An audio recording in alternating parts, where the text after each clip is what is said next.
Bapak, Ibu, saudara-saudari yang dikasihi Tuhan, marilah kita mempersiapkan hati kita serta membuka pikiran kita untuk menerima kabar sukacita dan warta sukacita dari Tuhan melalui bacaan kitab suci serta bacaan Injil dan juga renungan pada hari ini, Minggu 3 Mei 2020. Bacaan pertama, pembacaan dari Kisah Para Rasul bab 2 ayat 14a 36 sampai 41. Pada hari Pentakosta, bangkitlah Petrus berdiri dengan ke-11 rasul, dan dengan suara nyaring ia berkata kepada orang-orang Yahudi, "Seluruh kaum Israel harus tahu dengan pasti bahwa Allah telah membuat Yesus yang kamu salibkan itu menjadi Tuhan dan Kristus." Ketika mereka mendengar hal itu, hati mereka sangat terharu. Lalu mereka bertanya kepada Petrus dan rasul-rasul yang lain, "Apakah yang harus kami perbuat, saudara-saudara?" Jawab Petrus kepada mereka, "Bertobatlah, dan hendaklah kamu masing-masing memberi dirimu dibaptis dalam nama Yesus Kristus untuk pengampunan dosamu, maka kamu akan menerima karunia Roh Kudus.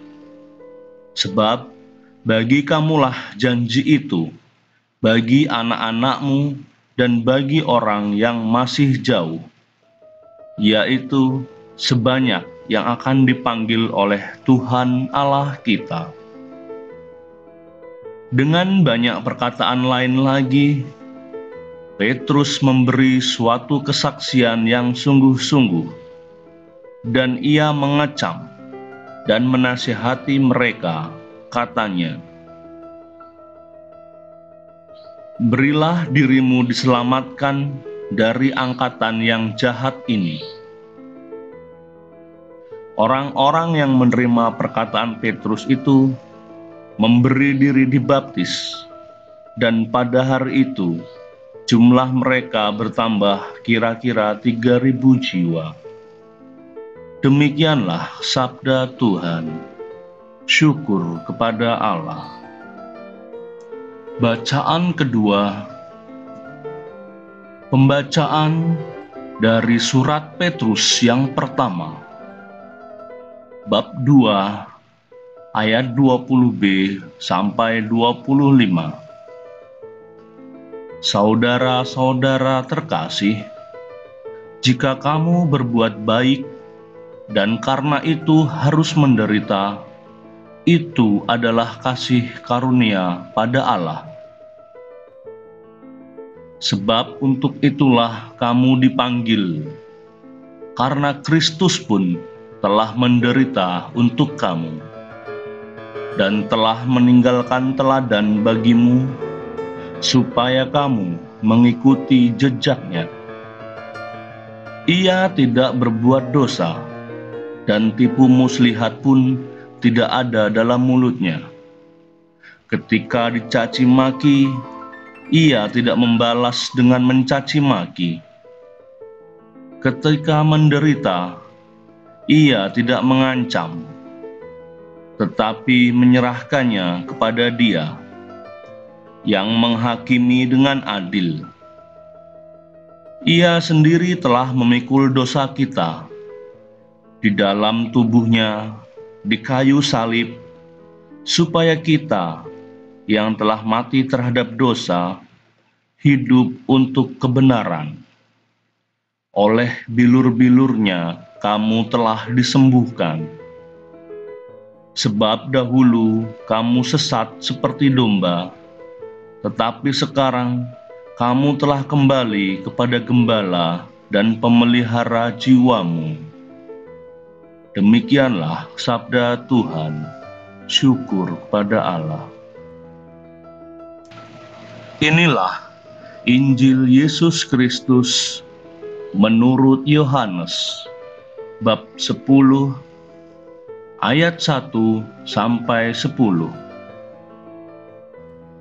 Sekali peristiwa, Yesus berkata kepada orang-orang Farisi, "Aku berkata kepadamu, sesungguhnya siapa yang masuk ke dalam kandang domba dengan tidak melalui pintu, tetapi dengan memanjat tembok, ia adalah seorang pencuri dan seorang perampok.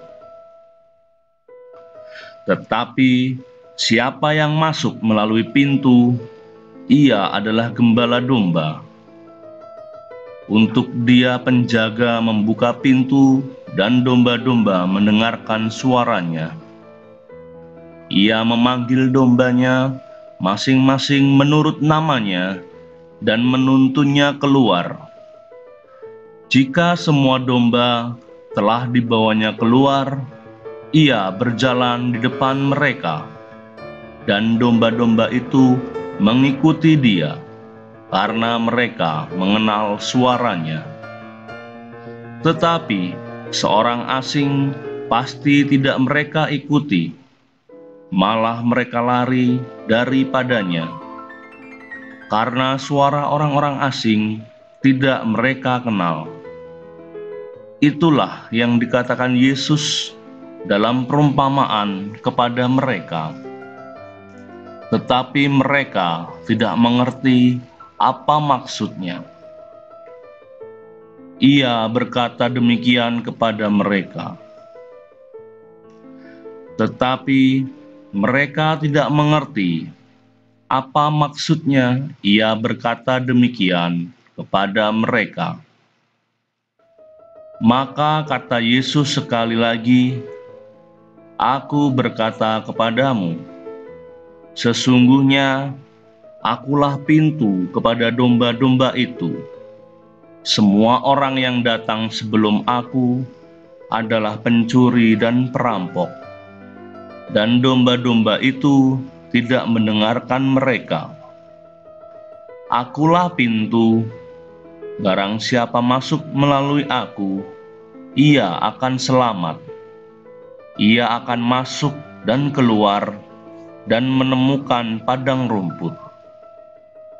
Pencuri datang hanya untuk mencuri, membunuh, dan membinasakan. Aku datang supaya mereka mempunyai hidup dan mempunyai dalam segala kelimpahan." Demikianlah Injil Tuhan. Terpujilah Kristus. Renungan Harian Katolik, Minggu 3 Mei 2020.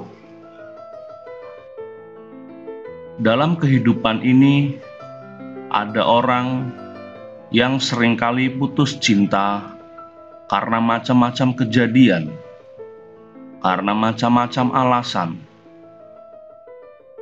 Mungkin karena beda agama, mungkin karena kurang cocok karakternya, ataupun penyebab lainnya.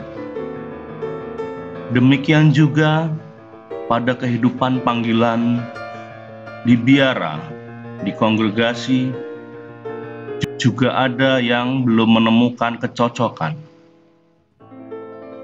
Ada yang keluar masuk biara, dari biara satu ke biara yang lain, dari kongregasi yang satu ke kongregasi yang lain, dan pada akhirnya menemukan kongregasi yang cocok untuk dirinya. Setelah ia menemukan yang cocok, maka ia akan berkata, "Akhirnya ku ketemukan kehendak Allah." Menemukan dan memahami kehendak Tuhan sering perlu waktu lama dan sering dengan jalan yang berliku. Demikian juga dengan kita, dengan panggilan kita, baik di masyarakat, di tempat kerja, maupun di lingkungan kita sendiri. Ada yang cocok dan ada yang tidak cocok.